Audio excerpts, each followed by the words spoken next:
Javier Sotomayor, muy buenas, ¿qué tal? ¿Qué tal, David? ¿Cómo estás? Muy bien, muy bien. ¿Qué sexólogo, experto en salud sexual? Sí, lo mío es, Nos no soy conocimos psicólogo aún, en pues Zaragoza. más, claro, nos conocimos en Zaragoza hace un par de meses ya. Lo mío Sí, es máster en terapia sexual y de pareja. Y trabajo aquí en Barcelona en un centro de detección de ITS, como el símil del Centro Sandoval en Madrid, donde se entrega la sí. PrEP, donde se detectan y tratan ITS, em, estoy directamente en sondeo constante de cómo está el patio aquí en Barcelona. ¿Por qué? Porque nos llegan muchos usuarios que piden ayuda con respecto a tema de chemsex, a la incidencia que tienen en las ITS que han contraído en el último tiempo, o usuarios que comienzan con la PrEP, o nuevos diagnósticos de VIH también. Entonces es un ¿Mm? centro de salud comunitario y yo estoy ahí en pleno centro de la Champla. Entonces, esto mismo me permite Muy sondear de cómo está el terreno, cómo está el patio aquí en Barcelona. Tengo también un centro terapéutico aquí en Barcelona que se llama, bien. un espacio terapéutico que es el Espayeros, donde tengo círculos de hombres y abordamos un poco de la sexualidad y la afectividad entre personas del colectivo, personas, hombres que tenemos sexo con hombres, hombres gay, hombres trans, Bisexuales. bisexuales, tal cual. Círculo de hombres, pero con respecto a también tratáis lo que son las nuevas masculinidades y todo eso. Sí, tal cual, pero al final estas nuevas masculinidades, todo esto es lo que implica el patriarcado, es lo que implica cómo vivimos la sexualidad actualmente, cómo hemos tenido que quitarnos todas estos miedos, culpas, vergüenzas que hay con respecto a, durante mucho tiempo era un tema y era un tabú hablar de sexualidad. La sexualidad la Total. abordábamos siempre desde el enfoque que predominó el modelo clerical, la iglesia, que estableció que era solamente para fines reproductivos. Entonces ahí los homosexuales, los gays no entrábamos. Eso es lo primero. Entonces hay que entender que la sexualidad es algo normal y natural del ser humano. Por lo mismo tenemos Ujú. órganos que son destinados para el placer. Dentro de nuestro recto tenemos más Sí, de 10.000 terminaciones, 10.000 o 20.000 terminaciones nerviosas, al igual que en la vagina. Nuestro pene, nuestro glande, sí. todo está lleno de terminaciones nerviosas que nos permite disfrutar y vivir el placer. Y entender que la sexualidad es más allá que el acto de reproducción, sino que también es un acto de No, no, comunicación y de expresar nuestras yo emociones. opino como tú. O sea, sexo pactado, consentido, sexo libre, con practicando la cantidad de experiencias que tú puedas querer, o sea, en grupo, individual, con una persona. Yo pienso igual, o sea, yo además, yo soy de los que no se plantea una relación monógama, ¿sabes? O una relación entre pareja, pero que sea más abierta, no la monógama establecida socialmente por la iglesia, por un gobierno fascista y por unas normas sociales que te indiquen cómo tienes que relacionarte sexualmente, de qué manera y con qué fin. Yo personalmente lo disfruto disfruto el sexo de forma libre, consentida y pactada. Tal cual, tenemos que entender eso. O sea, primero, si hablamos un poco de monogamias, hay que entender de dónde viene el origen de la monogamia, que tiene que ver cómo en su momento el Imperio Romano tenía al pueblo dominado, porque le establecía que era un pueblo que Mm. debían ser célibes, y cómo a partir de ahí les dice no podían controlarlo porque la gente por naturaleza se escapaba porque quería follar. Entonces dice, bueno, a partir de ahora Claro. podrán no ser célibes, pero tendrán que coger solamente una pareja. Entonces, aún en los tiempos que vivimos seguimos con este modelo de que tenemos que encontrar una pareja. ¿Qué pareja? Pareja que en teoría nos viene a resolver todos nuestros problemas, nuestros conflictos, nuestras movidas personales. Lo digo porque el otro día hablaba con un amigo, tal cual, pensando de que un amigo decía, no, es que aún no ha llegado la persona. Entonces, si cogemos esta frase, no ha llegado la persona, tenemos esta concepción que es, y la estructura, el sistema está todo montado así, de que es la persona que viene a salvarte, a rescatarte, a solucionar todos tus problemas, todas tus movidas internas. Es como el príncipe azul, es como Disney. El príncipe azul que iba a salvar a la princesa y era el machirulo que se dedicaba a practicar su masculinidad y a resarcirse como macho alfa salvando a una mujer. O sea, hemos aprendido la misma estructura y nos han inculcado la misma estructura. Y si tú te sales de esa norma, eres un bicho raro. Tal cual, es que está todo montado y pensado, el sistema lo tiene todo montado y pensado para tener de una manera controlada la población bajo este sistema, bajo esta esperanza de que se soluciona todos los problemas. Y es interesante porque a partir de ahí es donde abordamos este otro que viene a solucionar mi paz interior, se acabarán todos los conflictos. Pero ¿cuál es el tema? ¿Cómo estás tú? ¿Cómo estoy yo con mi paz interior? Y esta paz interior, ¿de qué tiene que ver? Y puede ser, ¿pero esto qué tiene que ver? Y esto sí tiene que ver. ¿Por qué? Porque tenemos que entender que nuestros padres, nuestros abuelos, todos nuestros ancestros no tuvieron conocimiento sobre la gestión de las emociones. O sea, eran y somos aún analfabetos emocionales. Entonces, a partir de ahí, nos criaron y hemos sido criados tal cual, sin esa gestión correcta de las emociones. Es lo que hemos hablado en varias ocasiones.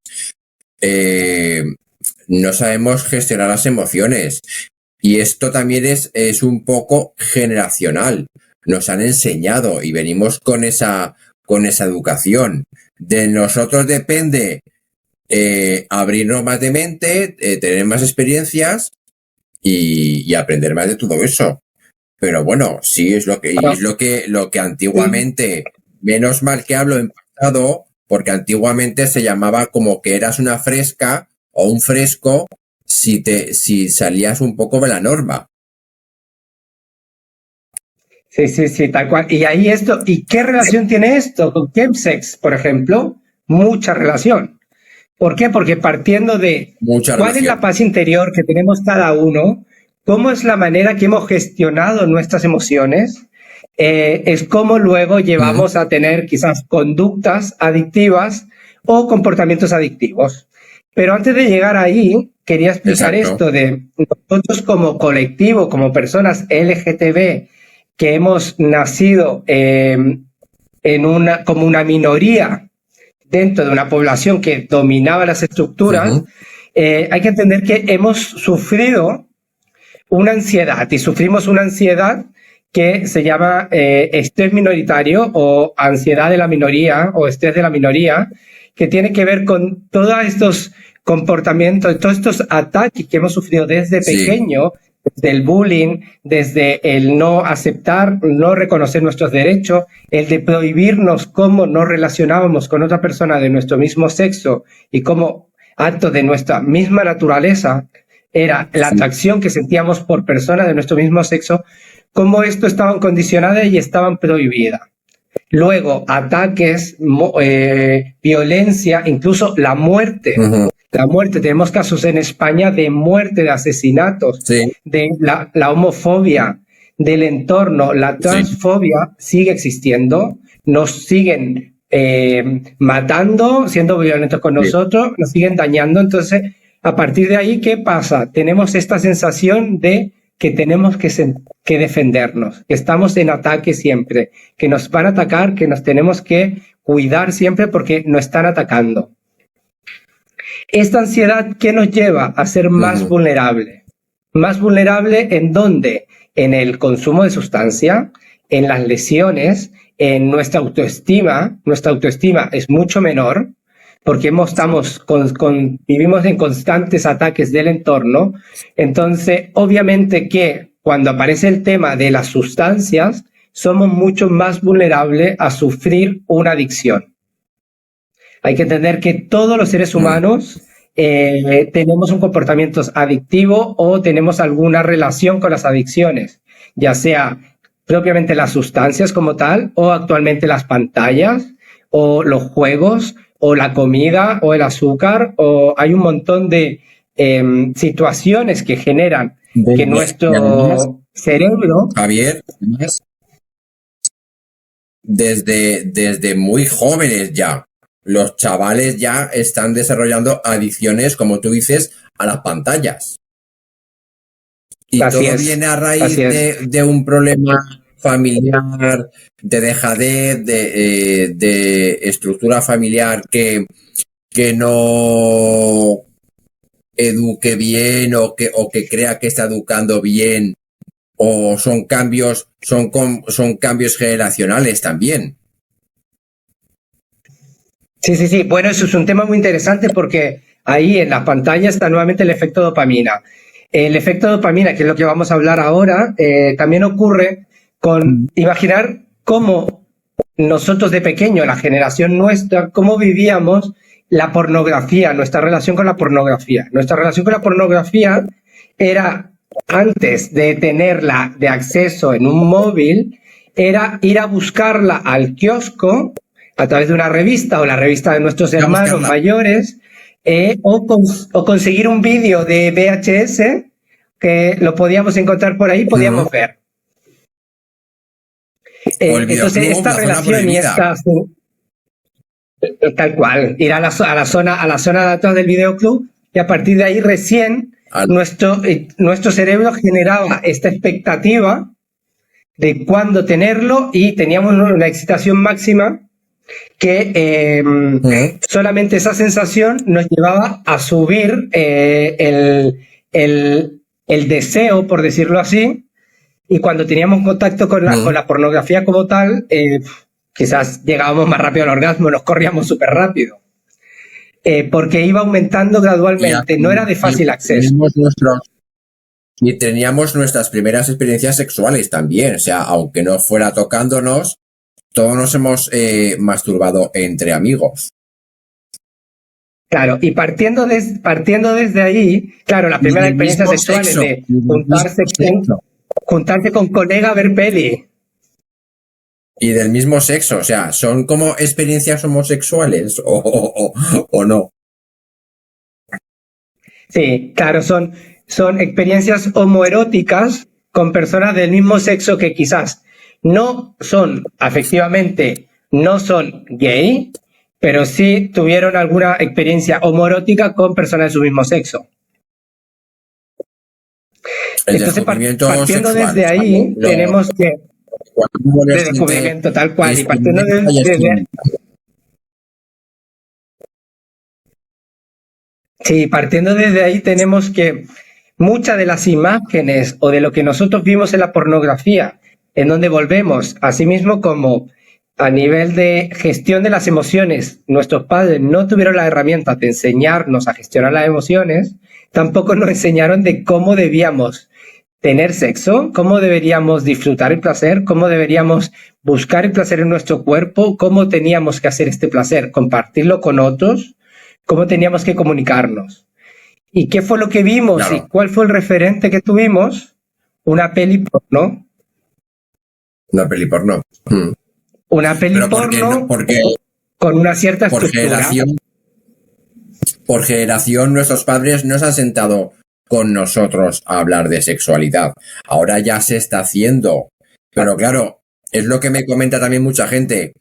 Si a mí no me han enseñado cómo hacerlo, ¿cómo lo hago yo con mis hijos? Bueno, esto también forma parte del instinto. Y hay terapias, como tú dices. Hay terapias, tú puedes llamar a un terapeuta y preguntarle, hacer una consulta y preguntarle, y que te oriente un poquito a cómo llevar esa conversación con tu hija o con tu hijo. Claro, entonces partiendo desde ahí, entonces, ¿qué tenemos nosotros gay? ¿Qué teníamos como referencia? La pornografía, que lo mismo le pasaba a los heterosexuales, ¿eh? Entonces, como referencia, ¿qué tenemos? Tenemos que la sexualidad se vivía desde esa estructura, cuerpos normativos, cuerpos que cachas, músculos, una cierta estructura, que es lo que luego nos genera una cierta ansiedad o depresión por no cumplir estas estructuras. Luego tenemos que es el culto al cuerpo que nace en el público gay, y por qué es tan importante llegar y tener hasta ahí y ser esto los valores o los índices de ser una persona atractiva, de la corporalidad. Total. Sí, todo se enlaza y todo va bien pegado una cosa u otra, y todo lleva a otra cosa. Y es lo que dices tú, los cánones de belleza que han habido y que hay menos, porque ya hay menos, el canon de belleza ya está cambiando. Exactamente. Luego, después de esto, desde los cánones de belleza, las estructuras de las corporalidades, cómo debemos funcionar. Y luego había una estructura en el porno que era la que nos marcaba, que era sota, caballo, rey, le llamo yo. Es como mamada, follada, corrida. Ay, sí. Mamada, follada, corrida, sota, caballo, rey. Entonces había que cumplir una estructura, que esto era un esquema que funcionaba así. Eso, Javier, ¿a qué nos lleva? A que ¿sí? Es sexualmente sana.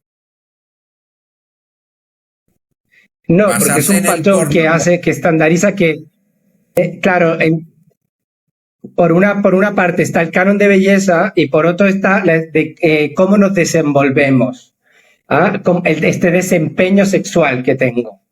Entonces quizás puedo tener mayor desempeño sexual o menor, y esto va a influenciar mucho en nuestra autoestima también, en cómo yo de adolescente a mayor me desenvuelvo.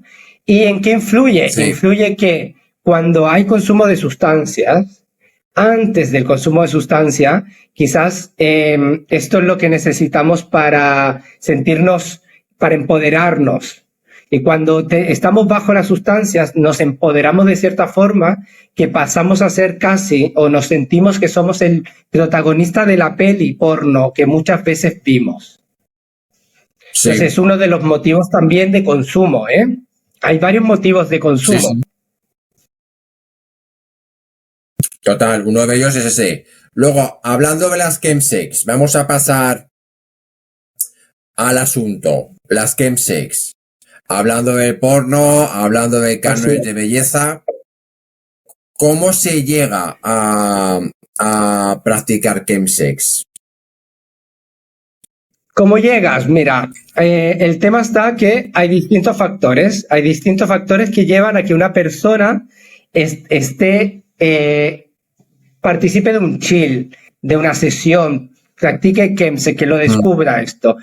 Hay que entender, por ejemplo, en el caso de Madrid o Barcelona, que son ciudades muy cosmopolitas y que albergan mucha gente, que hay mucho sexilio, que principalmente Madrid alberga la mayor cantidad de gente del resto de España, ¿sí? Entonces mucha gente de España, de sus pueblos, migran a Madrid, y también tenemos migración desde Latinoamérica.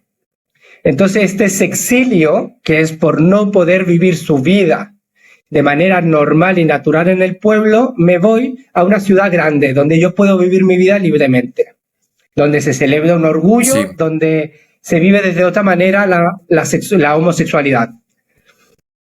Entonces, partiendo desde ahí, es una persona que no tiene un círculo, una red de apoyo, que ha migrado de su pueblo o de su país de origen, está lamentablemente bajo la soledad.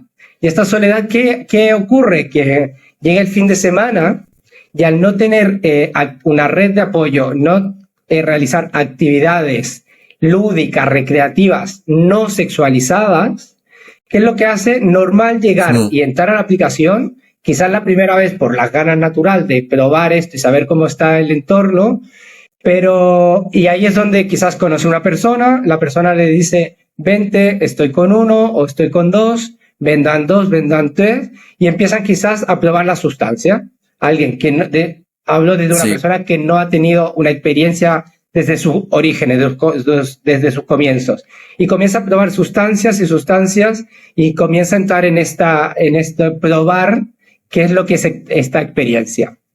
¿Qué pasa con esta persona que sigue sin red, sin contacto y sigue viviendo en el aislamiento de solamente trabajar o buscar trabajo, depende de la situación en que esté, y llega el fin de semana y no realiza actividades lúdicas no sexualizadas? Volverá a lo mismo, quizás por aburrimiento, por soledad, volverá a entrar a la aplicación y volverá a quedar con gente, pasando a ser su actividad esporádica a ser algo casi rutinario de todos los fines de semana. Sí. Yo conozco ¿Me gente oyes ahí? que... Sí, te escucho. Conozco gente que empezaron de la forma que tú dices. Son gente que vienen de fuera, que no conocen gente, y para sociabilizar, la forma más rápida que es meterse en una aplicación, que todos tenemos la aplicación, Grindr, Scruff, cualquier aplicación de ligoteo, de folleteo, que nos viene muy bien. Yo la uso y me viene muy bien.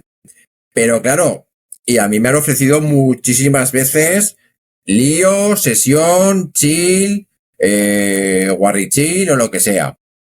Pero claro, hay gente que tiene esa necesidad de sociabilizar y para ellos es más rápido empezar a conocer gente y empezar a sociabilizar, la forma más rápida, y de ahí una cosa lleva a la otra, porque luego está el típico comentario de qué aburrido eres. Sí, tal cual. Y en eso es que esto comienza así, ¿eh? No estamos ni demonizando la situación ni nada, porque también es una forma de cómo nos estamos sociabilizando y cómo nos sociabilizamos ahora. Claro, pero lo interesante es saber a partir de ahí es qué relaciones una persona que ya tiene que está sentada en un lugar o que está por primera vez, un poco identificar esta situación, si le ocurre o no de forma habitual, y además de la alternativa que tiene el fin de semana o en la semana de conectarse a una aplicación para tener sexo, la pregunta es, ¿qué otras alternativas tengo yo de diversión que sea no sexualizado? Por ejemplo, quedar con amigos, irme a cenar, irme de día a un espacio con la naturaleza, tengo una mascota, compartir en algún lugar, o irme a la playa, o irme de paseo, o cosas tan, o irme al gimnasio, tener una actividad que hago deporte, tengo algún grupo en donde yo hago deporte, pertenezco a algún grupo, quizás los coros, o cualquier actividad que sea recreativa, lúdica, no sexualizada. ¿Cuáles son las alternativas que tengo yo con respecto a esto? Entonces, a partir de ahí también nos permite valorar, es como, bueno, ¿cómo me muevo yo? ¿Me muevo solamente en ambientes de chill, con amigos desde ahí, o tengo otros amigos que puedo compartir de otra manera, ¿sabes? Desde no solo del placer que te genera alguna sustancia, sino que también compartirlo en otros momentos, cuando tienes una mala noticia, cuando afrontas un duelo, que también a partir de ahí es otra instancia de por qué caer o por qué consumir, por ejemplo. Cuando hay alguna noticia de por medio, una mala noticia. Pero lo mismo nos puede pasar a nosotros también. O sea, nosotros también exiliamos y se exiliamos. Claro, tal cual, nos puede pasar a nosotros que vivimos aquí, que vivimos en la ciudad, que ya tenemos quizás algunos años, que tenemos vida resuelta, por decirlo así, Y vuelvo un poco al tema de nuestra paz interior, estas movidas personales que podemos tener.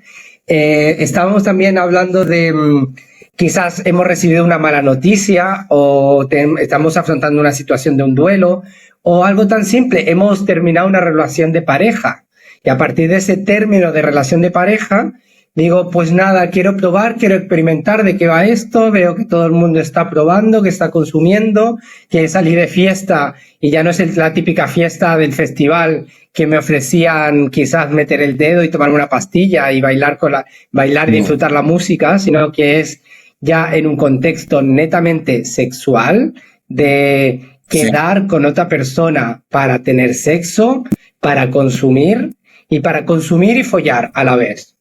¿Qué es lo que pasa? Que cuando se está un poco avanzado el tema del consumo y que ya son varias las veces que se ha repetido esta dinámica, llega un momento que hasta el follar desaparece. Claro, inicialmente comienza este encuentro para follar, para tener sexo, pero va a depender del nivel de tolerancia de cada persona que tenga.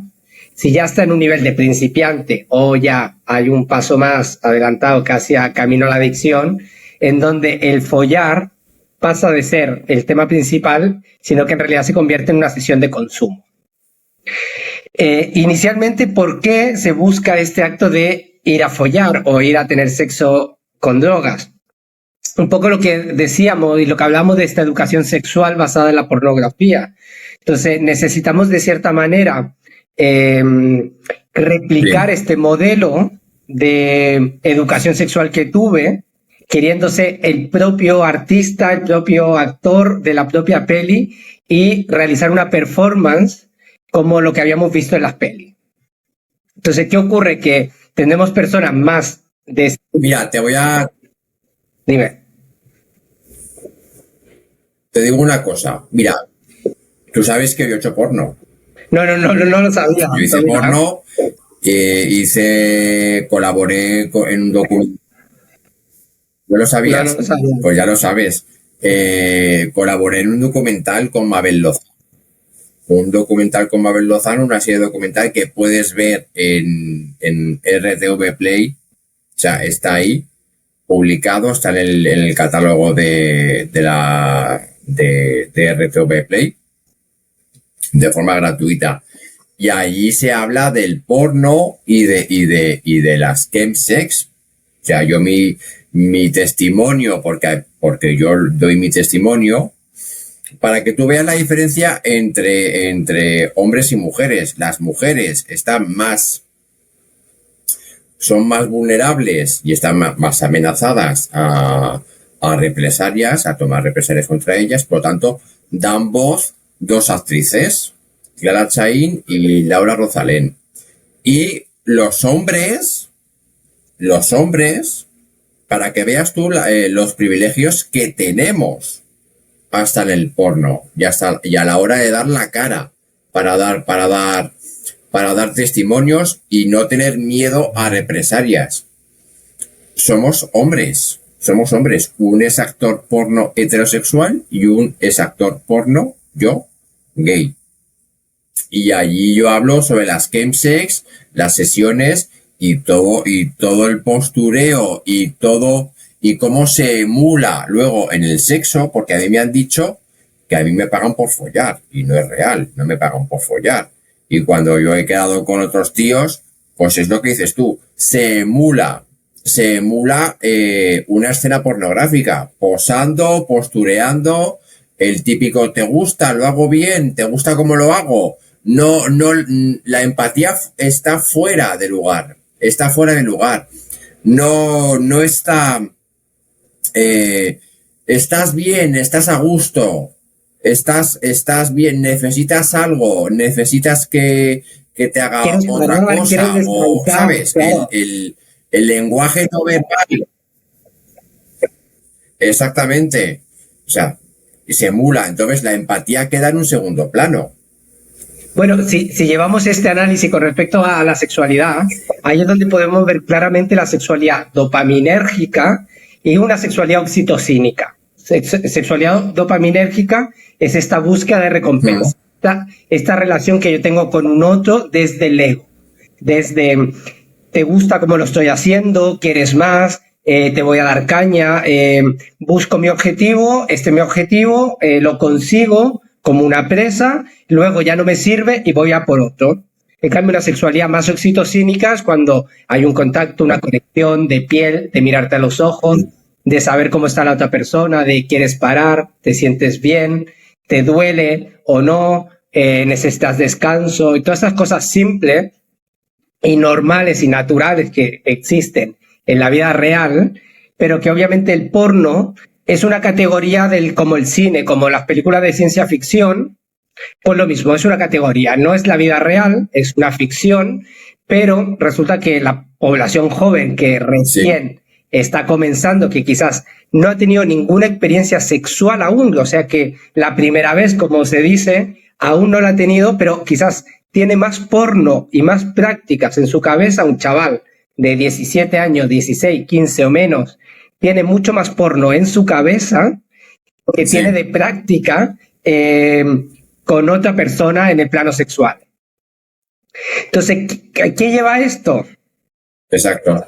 Claro, ¿qué lleva esto? Este chaval ahora mismo de 15 años, por ejemplo, que aún no tenía una experiencia sexual con otra persona, ya sea heterosexual o gay, ha visto más porno y se piensa que la vida real es así, que la vida real son prácticas de puño, que son golpes, que es humillación, que es fetiche, que es tener prácticas muy extremas, que es lo que se practica lo que se muestra en el porno. Entonces, a partir de ahí, le va a generar una cierta frustración cuando le toque ir a la vida real y darse cuenta que estos cuerpos normativos que hablamos antes, que tienen que ser cuerpos musculados de cierta forma, atléticos o pollas gigantes, todo esto, cuando te das cuenta de que no es real, te lleva a la frustración.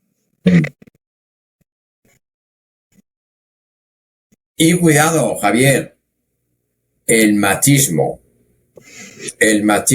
de ser cachas y pollón.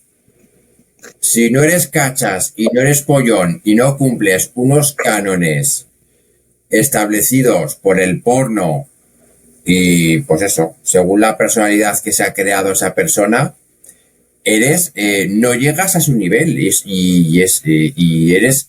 y estás feminizado. O sea, el llamarte picha, o la tienes pequeña o no te mide 25 centímetros. Tal cual, porque ahí es donde aparece esta frustración y este encuentro con la realidad, donde van a aparecer estos pensamientos futuros que hablamos, anticipación catastrófica, o estos pensamientos pasados, de pasado doloroso. ¿Y si hubiera hecho esto? ¿Y si hubiera dicho tal? Entonces, en esta consecución de estas dos acciones, ¿con qué nos encontramos? Que una forma de desinhibirnos es usando sustancias. Esta forma de desinhibirnos socialmente, al final terminamos buscando las sustancias. ¿Cuál es el tema de fondo? Que la autoestima, la baja autoestima que hemos tenido desde pequeño, y que esto es normal, no es que solamente en casos particulares, sino que a nivel general nuestros padres, debido a este analfabetismo emocional, no nos entregaron la herramienta necesaria para fortalecer nuestra autoestima. Entonces, en base a esto, nuestra baja autoestima, sumado a la ansiedad minoritaria por ser gay, por el bullying, por el acoso, por la violencia, por todo esto que sufrimos, nos hace mucho más vulnerables a consumir sustancias. Consumir sustancias para personalidad con baja autoestima o introvertido, retraído, querer desinhibirnos a través del consumo. Estos son las primeras indicadores por qué llegamos a consumir sustancias. Luego tenemos los 5 pasos de cuando estamos consumiendo la sustancia, que la primera parte viene siendo el probar la sustancia, este flirteo que tengo, tal cual, este flirteo que tengo, que es cuando la probamos por primera vez, que vendría siendo el primer uso. Luego son 5 pasos, que se definen. Luego vendría siendo el uso continuado, cuando ya el consumo se vuelve regular. El tercer paso, que es el más importante, es la tolerancia, que es cuando necesitamos subir las cantidades. ¿Por qué? Porque el subidón, el colocón, ya no nos pega igual, la dosis que usábamos ya no nos pega.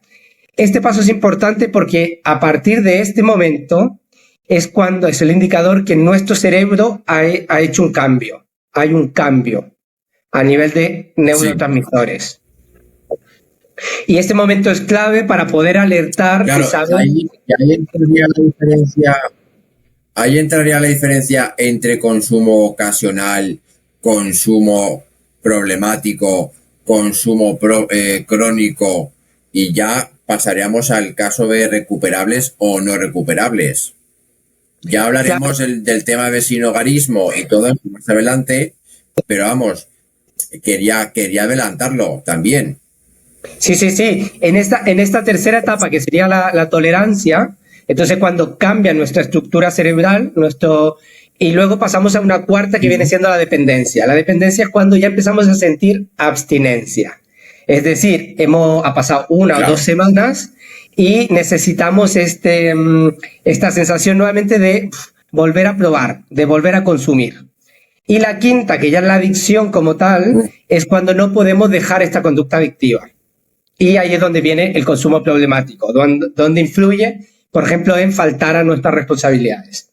Hago el resumen de los 5 pasos, que sería la primera vez, que es cuando la probamos el primer uso. Luego viene el uso continuado, cuando se vuelve un consumo regular. El tercero es la tolerancia, cuando tenemos que aumentar la dosis, y ahí cambia nuestra estructura cerebral. La cuarta parte es la dependencia, cuando aparece el síndrome de abstinencia, y la quinta es la adicción. Entonces es importante que las personas en casa, quienes nos ven, puedan identificar en cuál de estas 5 partes están. La ventaja de la neuroplasticidad de nuestro cerebro. Dime. Sí, continúa. Sí, iba a contar que la ventaja de la neuroplasticidad de nuestro cerebro es que podemos volver a la primera fase. Obviamente va a costar más volver desde la quinta hacia la primera que de la cuarta o la tercera a la segunda. Sí. Entonces, para ello tenemos que hacer una serie de cambios y de enseñarle nuevamente a nuestro cerebro cómo debemos funcionar. Piénsate que nuestro cerebro, ¿cómo funciona? Por ejemplo, yo me llamo Javier, tú te llamas David, yo me presento y a ti ya te queda yo soy Javier, ¿cierto? Entonces, en tu cerebro siempre va a quedar Javier, él es Javier. Entonces, en ningún momento tu cerebro, si yo me cambio el nombre y a partir de ahora me llamo Manuel y te digo, hola, soy Manuel, en tu cerebro ya está registrado, soy Javier, él es Javier. Entonces, así es, en el cerebro no va a existir el cambio de borrar un registro, borrar un recuerdo, sino que lo que tenemos que hacer es enseñarle cada vez más que cuando yo me presente y te diga, ¿qué tal? Soy Javier, o ahora te diga, ¿qué tal? Soy Manuel, una parte de tu cerebro va a decir, él es Javier. Y ahí es donde una parte tuya tendrá que hacer el cambio, la modificación y decir, Javier, ahora es Manuel. Javier, ahora es Manuel. Repetidas veces hasta que llegue un momento en que yo te diga, ¿qué tal, David? ¿Cómo estás? Y tú me digas, ¿qué tal, Manuel? Pero para llegar a ese proceso, ¿por qué? Porque el cerebro no va a borrar y no va a cambiar. Tenemos que volver a enseñarle de cierta forma estos cambios que se producen. Por eso, si tenemos conductas repetitivas de consumos, es decir, llega el viernes, me conecto a la aplicación, el jueves ya me estoy anticipando y llamando al camello, o el viernes llamando al camello, y el sábado viene la fiesta, el domingo viene el consumo, y sé que el lunes y martes o miércoles viene la bajona, y yo tengo toda una estructura, mi cerebro ya está predispuesto a funcionar de cierta forma. Entonces, si quiero generar cambios, no le estás dando esa plasticidad para adaptarse a los cambios. Ya así directamente se ha habituado a un hábito, a una rutina, y de ahí ya es imposible sacarlo, a no ser que se le meta de alguna manera. Hay mecanismos para o tiene que ser esa persona la que se dé cuenta que tiene un problema? Yo quería también preguntarte, al hilo de esto, las personas que no consumimos o que no practicamos chemsex y tenemos gente cercana que sí que está en ese proceso, si es ocasional, yo lo veo como ocasional y ya está, no hay ningún problema. Pero cuando ya vemos que un amigo ya tiene un consumo más problemático, que ya falta a tus llamadas, que no te contesta, que falta las citas, que te da excusas, que te dice excusas, que llega tarde, que de repente se ha quedado dormido o te dice que cancela una cena porque está malo y de repente te enteras de que se ha ido de fiesta y que está con una bajona increíble. ¿Cómo le decimos a esa persona o qué papel tendríamos que tener o qué posición teníamos que adoptar nosotros como amigos? Sí, como amigo, como pareja, como expareja, como familiar, como distintas figuras pueden ser. Es súper importante la pregunta que me haces. ¿Por qué? Porque hay que pensar que cuando uno está bajo sustancias, está en un universo y un mundo diferente. Entonces está bajo nuestros estados de conciencia alterados. En este estado de conciencia alterada, lo principal que se da es el tema del juicio. Entonces, claro, hay una... Los juicios y los prejuicios. Los juicios y los prejuicios. Pero, tal cual, los prejuicios como anticipación de una valoración de algo que va a ocurrir o de catalogar a alguien o algo, pero juicios a nivel personal. Para la persona que consume, hay un momento en que se llena de juicios internos, o sea, se contrasta sus juicios personales con los juicios de la situación. ¿Qué quiere decir?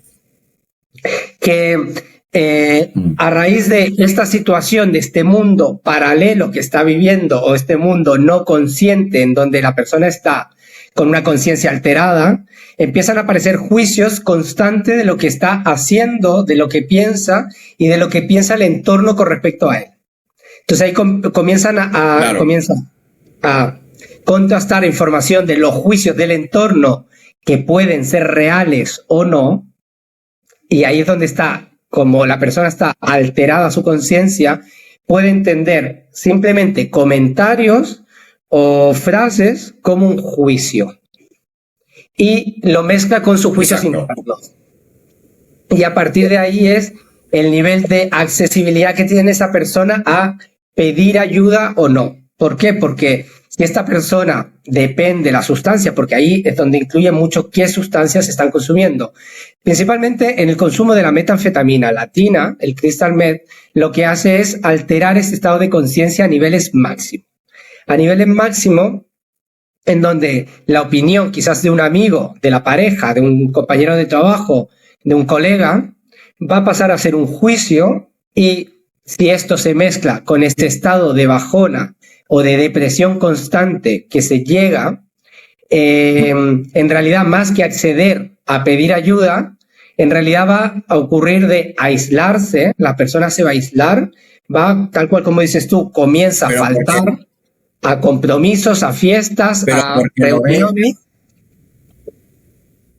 Javier, porque lo ve como un ataque. Lo ve como un ataque o cree que va a ser un ataque. Lo ve como un ataque por una parte, pero por otra parte también hay que pensar que esta alteración de la conciencia le hace creer que todo el mundo está contra él. ¿Por qué? Porque un exceso de dopamina sumado a una falta de descanso, también ahí es donde se producen las ideas paranoides. Claro. Ahí es donde se produce la persecución, las ideas de persecución, la paranoia por exceso de dopamina y falta de descanso, falta de dormir. Donde se empiezan a ver las visiones, las alucinaciones y a pensar que la gente está confabulando en contra de la persona. Entonces, este juicio lo lleva a aislarse, a encerrarse más y pensar que la única solución que tiene esta persona es volver a consumir, porque es la única manera que en su mundo él se sienta libre de juicios y que esté a la suya. Claro. Entonces se convierte en un círculo vicioso. ¿Por qué se genera también esta bajona? Sí. Es súper complicado. Sí, bestial. Es súper complicado Bestial. porque... Y luego, más que nada, le sumamos que el nivel de adicción de la metanfetamina es de ¿qué tanto por ciento en comparación a la cocaína? Por ejemplo, esto, creo que lo habíamos hablado o no, pero un estudio en ratas dice que para el caso de el chocolate aumenta los niveles basales de dopamina de un 50%. Luego, tener sexo es un 100%. La nicotina es un 150%. La cocaína es un 225%.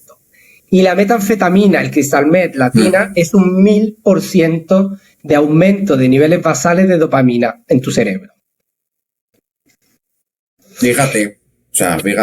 Mira, ¿tú te acuerdas de cuando estuvimos en Zaragoza que yo presenté en la asociación parte del documental del slam? Y allí salía un enfermero que es, de verdad, que lo que hizo fue una tesis absoluta. Y es lo que dijo. O sea, lo que la cocaína hace en 10 años, la tina lo hace en un año. Tal cual. Y esto, en un año. Y esto es... ¿Pudisteis ver? Eso no. Sí. Y imagina que una es la vía esnifada, que es la forma habitual de consumo de la cocaína, pero la tina tiene bastantes vías. Tiene una vía que puede ser esnifada, que puede ser fumada, que puede ser vía rectal, pero cuando es una vía... Claro, cuando es una vía intravenosa, es mucho más fuerte, parental tal cual, es mucho más fuerte este aumento del nivel de dopamina y obviamente que lleva a un nivel mayor de adicción. Entonces, quería explicar este tema de el exceso de dopamina en el cuerpo, ¿qué es lo que genera? La dopamina, que es un neurotransmisor relacionado con el placer y la búsqueda de recompensa, nuestro cerebro tiene una balanza del placer y del dolor. ¿Qué quiere decir? Que a más placer le demos a nuestro cerebro, mayor dolor vendrá luego. Esta balanza, ¿qué ocurre? Que a más dosis de placer, mayor dolor va a venir después. Por eso va a venir esta resaca y esta bajona, ya sea a nivel física como emocional. Esta balanza también se da de forma inversa. A mayor dolor yo le dé a mi cuerpo, mayor placer viene después de este dolor. ¿Qué significa? Que cuando incorporamos mayores niveles de placer a nuestro cuerpo, llega un momento que podemos caer en la anedonia, que esto es la falta de placer. Esto es, no tenemos placer a nada. Hay una especie de disconformidad o no placer, que es una línea muy fina y que ahí es cuando ocurre de si has incrementado tanto tus consumos de metanfetamina, por ejemplo, y consumos de sustancias que son muy dopaminérgicas, va a llegar a un nivel de placer, ya no va a ser tal, y va a haber esta anedonia. Esta anedonia que te va a llevar a una depresión, a estos pensamientos sobre juicios internos, y te puede llevar también a pensamientos suicida. Pensamientos suicida que también puedes llegar a cumplirlo de acuerdo a esta estructura de bajona y de depresión que estás viviendo. ¿Por qué? Porque tu cerebro ha cambiado la forma de funcionamiento.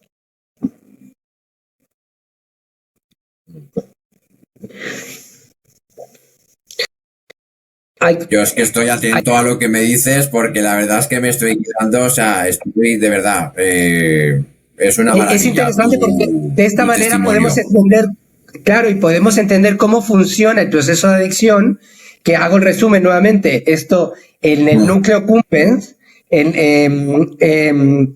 se genera la primera parte de la generación de la dopamina. La dopamina en el núcleo accumbens del cerebro aparece esta búsqueda de recompensa. Sí. Luego son en tres fases. Es la parte frontal. No, primero es la parte frontal del cerebro. Primero es dentro, en el núcleo accumbens. Que esto es dentro, donde están los ganglios. Sí. ¿Vale? Luego, los ganglios basales. Luego, la segunda parte es cuando esta sensación de placer y de aumento y de búsqueda de la recompensa la conectamos con una emoción. Ahí es cuando se conecta con la amígdala. En la segunda parte conectamos esta situación de consumo, de probar una sustancia con la amígdala, y ahí es cuando asociamos esta situación a una emoción. Por ejemplo, la primera vez que hemos consumido. La primera vez que consumimos nos dio un subidón y un colocón que vino a un nivel de placer que luego, cuando lo conectamos con esa emoción, ya sea con la persona que estábamos, sí, en el contexto que estábamos, en la situación que estábamos, hay una segunda fase. Y la tercera fase viene siendo la búsqueda de repetir esta situación. Ahí es con el lóbulo frontal, con la parte frontal.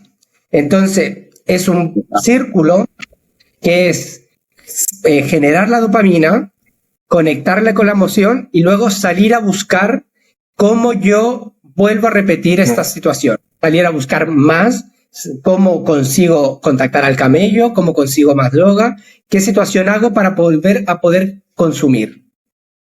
Entonces, con esta estructura mental, vale, podemos entender cómo funcionamos.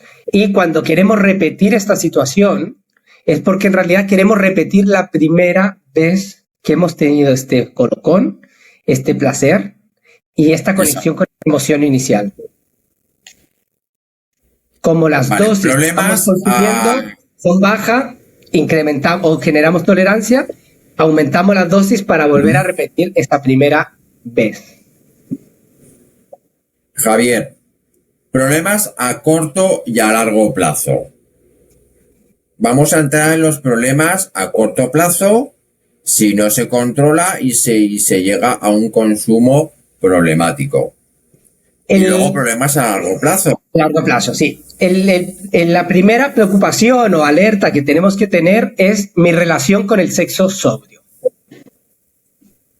¿Cuál es la relación que tenemos cada uno con el sexo sobrio?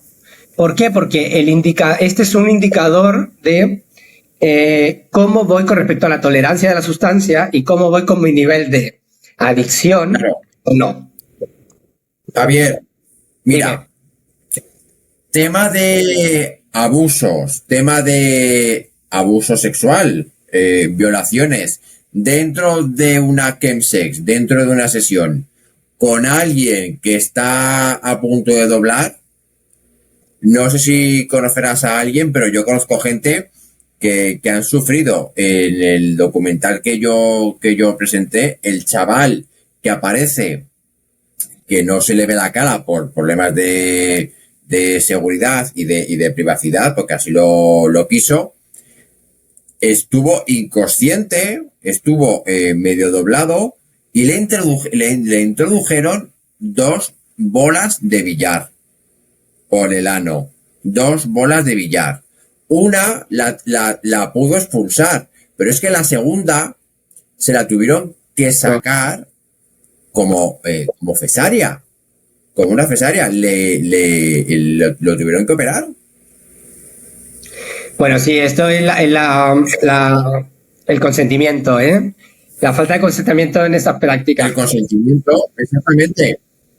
Queda anulado, el consentimiento queda anulado y el consentimiento sexual queda anulado en ese aspecto. ¿Cómo se tendría que abordar todo eso? Bueno, es que hay que, partiendo desde que todas las personas que están en una instancia de chemsex están con sus concepciones habituales alteradas, ya sea de la persona que da o no da el consentimiento, como la otra contraparte. Claro. La que genera el abuso. Exactamente. Tendrían que establecer unas normas dentro de las sesiones, decir, oye, de aquí no pasamos. O sea, si doblamos o vemos que alguien dobla, que duerma o tal, pero no pasamos, no llegamos a más, por muy colocados que estemos. Bueno, Lo que pasa es que cuando tú estás colocado, esa percepción, cuando tú estás colocado, esa percepción desaparece. ahí es interesante porque ahí hay dos puntos. Un punto es cuáles son las normas que se establecen en una sesión de chill, normas tácitas, o sea, no tácitas, normas explícitas, normas verbales antes de comenzar el consumo. También hay que pensar que quizás personas pueden llegar a una sesión ya habiendo consumido en casa, solos o en una sesión anterior. Sí. Entonces, partiendo desde ahí, el tema es la invitación personal a la reflexión. ¿Por qué yo? Primero, ¿por qué yo consumo? ¿Cuál es la motivación que me lleva a mí consumir? Esa es una invitación personal para todo el mundo a la reflexión de cuáles son los motivos por los que yo consumo.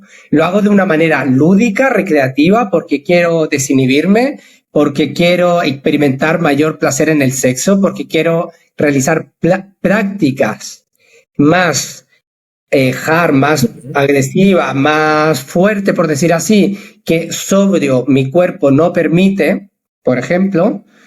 Cada persona tendrá su motivación personal, o si son heridas emocionales o sexuales que aún están pendientes y que hay una manera de ocultarla y de sacar fuera o de escaparme,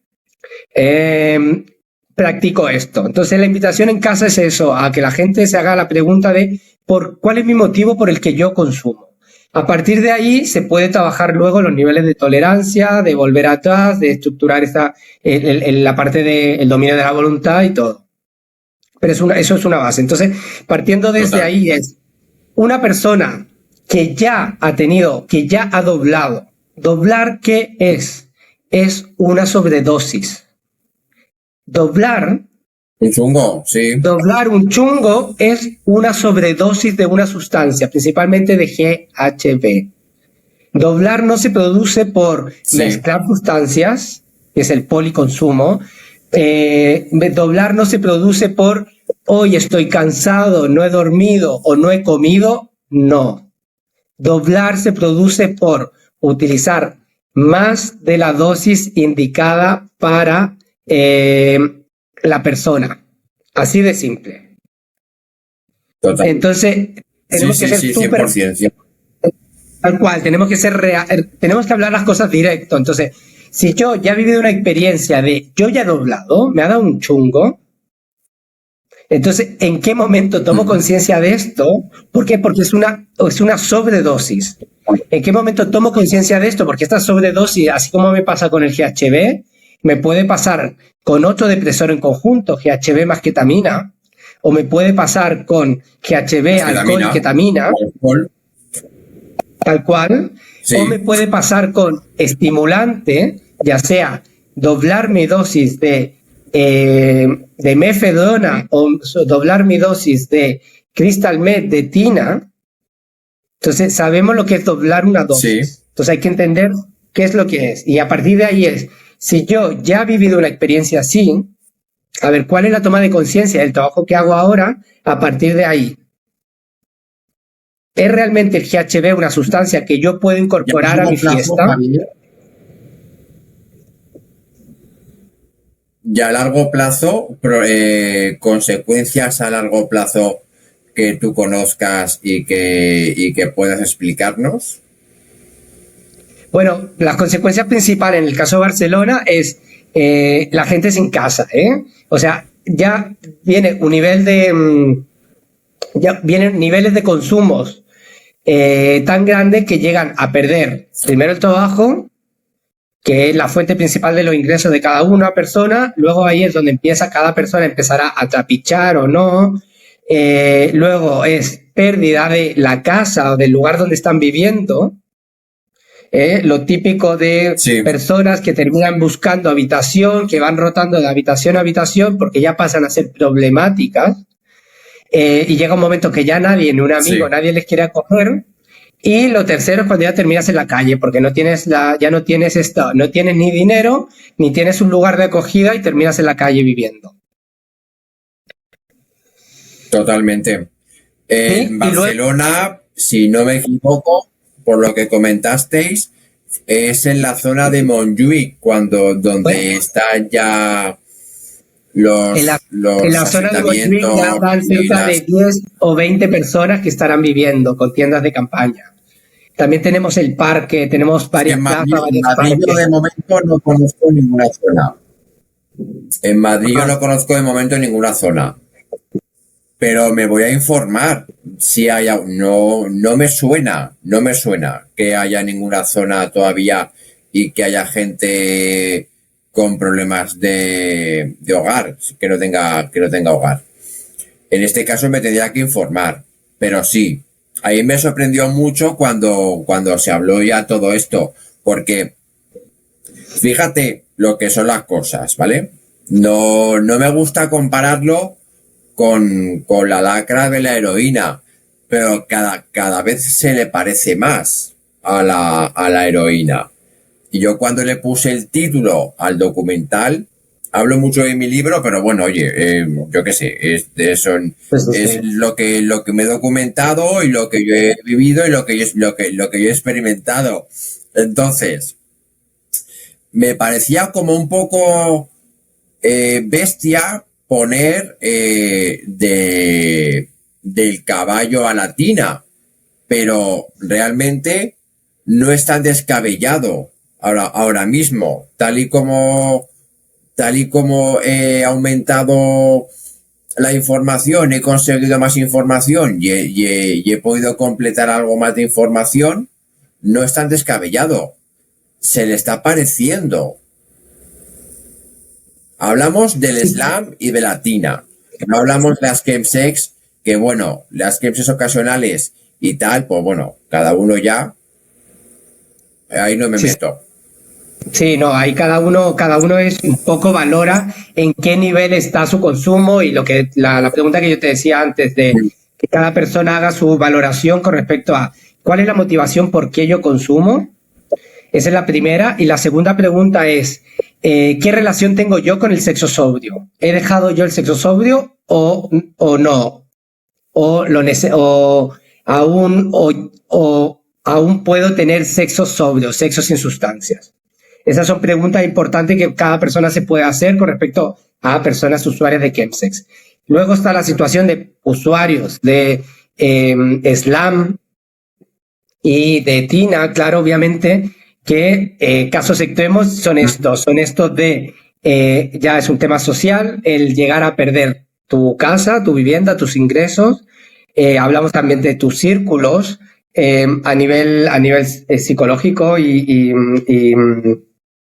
neurológico. Hay daño degenerativo, netamente hay daño a nivel, ¿por qué? Porque están los brotes psicóticos, altera tu percepción de la realidad, estás con un constante nivel de persecución, con juicios, a lo que te lleva a divagar, a hablar solo, a aislarte también y vivir en la soledad, ya sea de un parque o del cerro de Montjuïc, que en este caso, y a vivir en esa parte.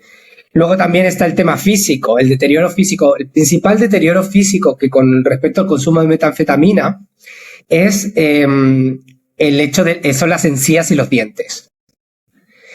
¿Por qué? Porque sí, el hecho de el humo daña las encías, debilita las encías y es cuando hay pérdidas de pieza.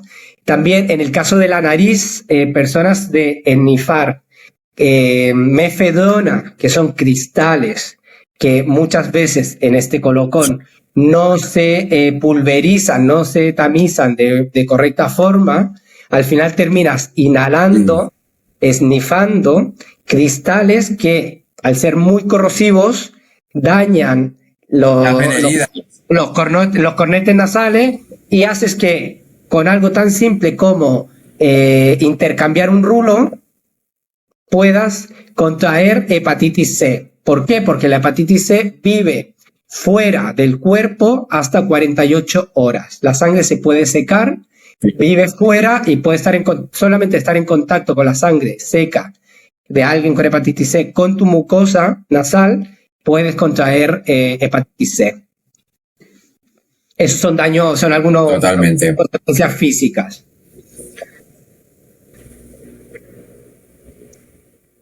No sé si quieres aportar algo más, si quieres explicar algo más, Javier. Bueno, sí, lo que quería era como un poco dar la esperanza que esta situación es cambiable y principalmente hay una cosa que ocurre, que hablando en términos neurológicos, la corteza prefrontal se termina de construir, por decir así, después de los 25 años.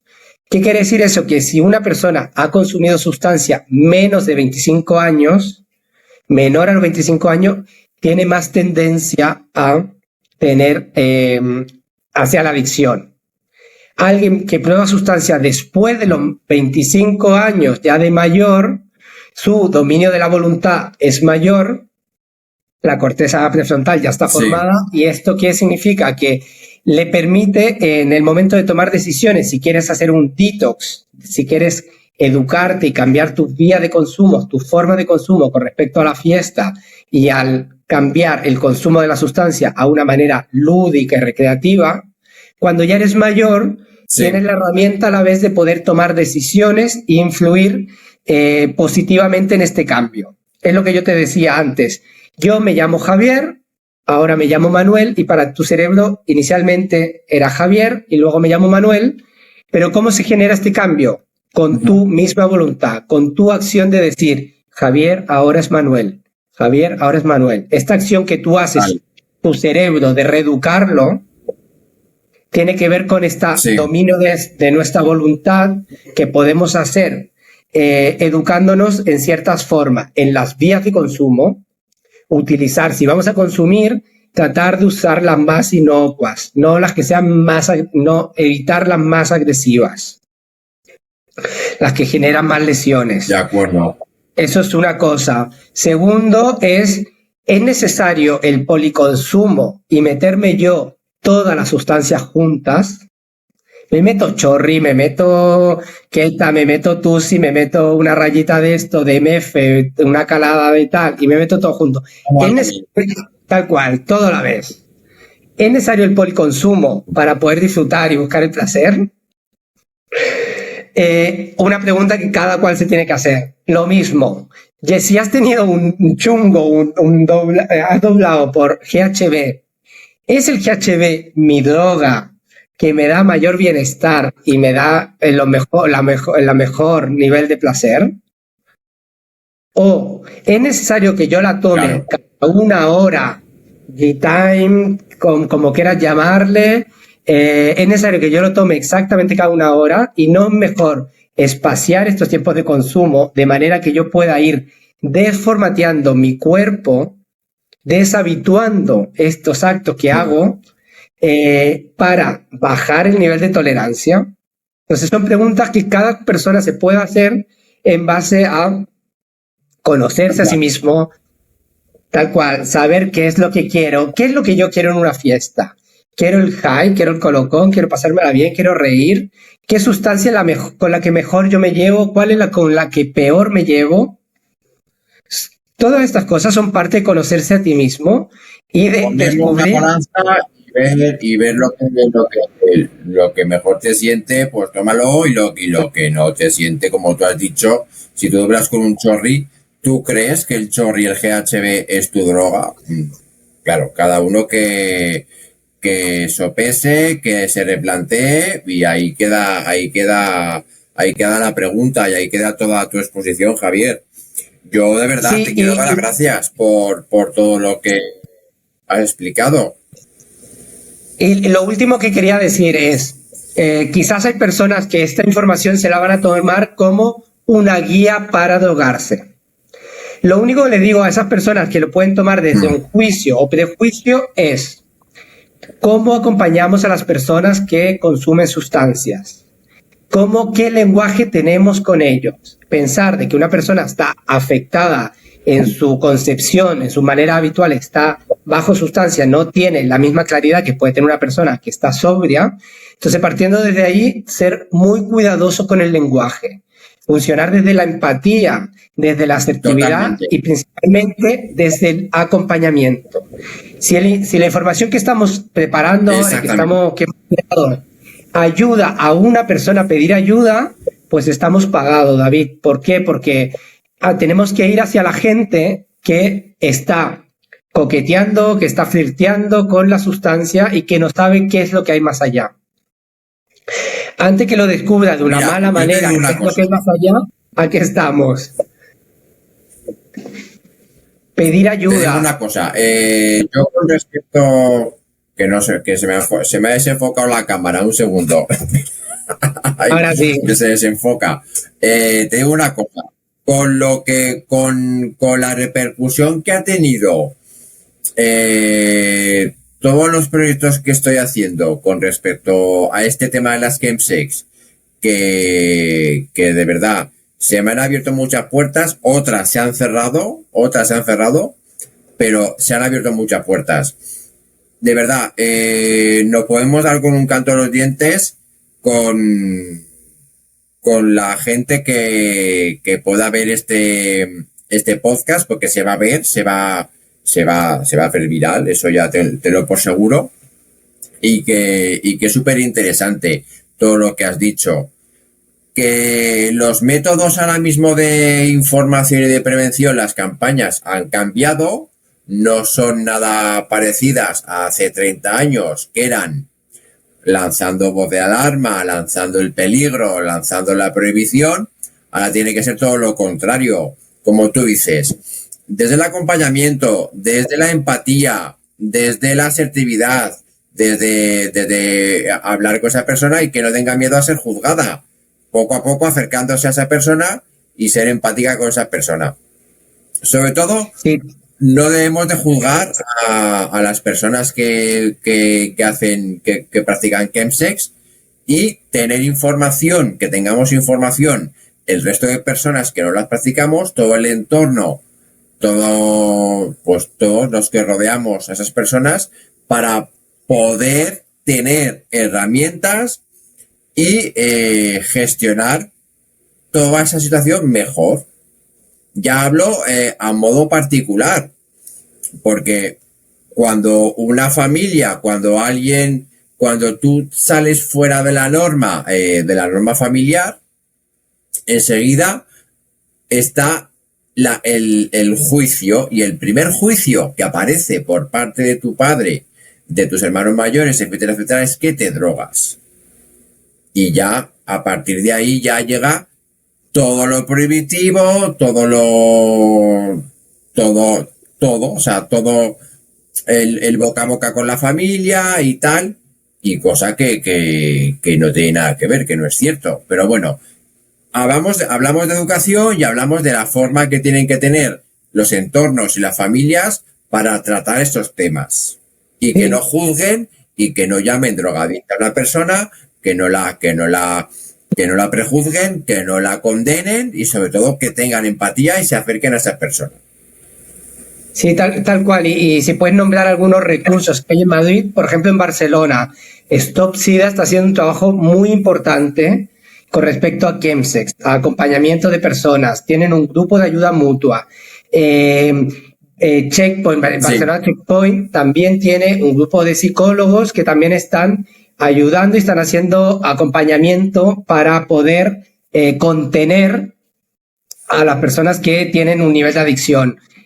Otras entidades, no sé, Apoyo Positivo, sé que está en Madrid haciendo un gran trabajo también. apoyo positivo en otras ciudades como Energy Control, o aplicaciones y programas como Pausa Chemsex del Ayuntamiento Pausa, de Madrid así es. y tal. Pues bueno, todo esto son Pe- herramientas que dan a las personas para que pidan información de forma anónima, que llamen, que se pongan en contacto en el momento en el que vean que tienen un problema, o que han caído en un consumo problemático, para que les puedan escuchar y tengan herramientas para poder gestionarlo.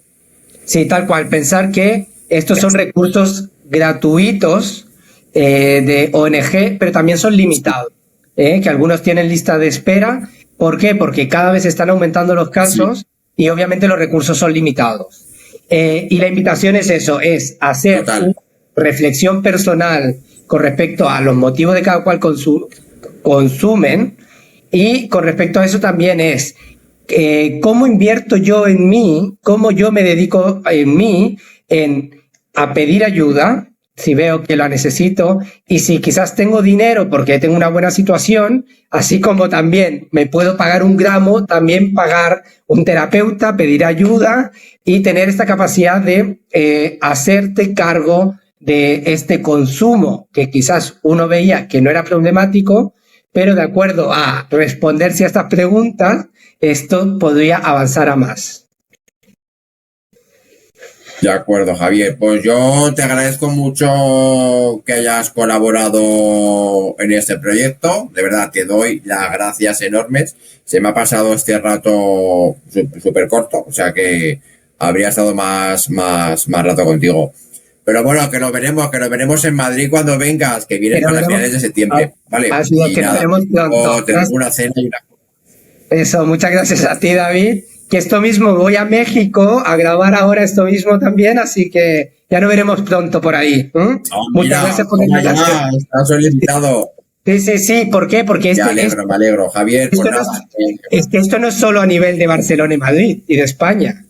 Esto es algo, un fenómeno que está ocurriendo a nivel mundial. A nivel mundial. Así totalmente. Pues todo lo que puedas aportar, pues bienvenido, Javier. Que nada, que un abrazo enorme, que nos vemos pronto, ¿vale? A ti, nos vemos pronto. Venga, muchas gracias. Chao. Chao.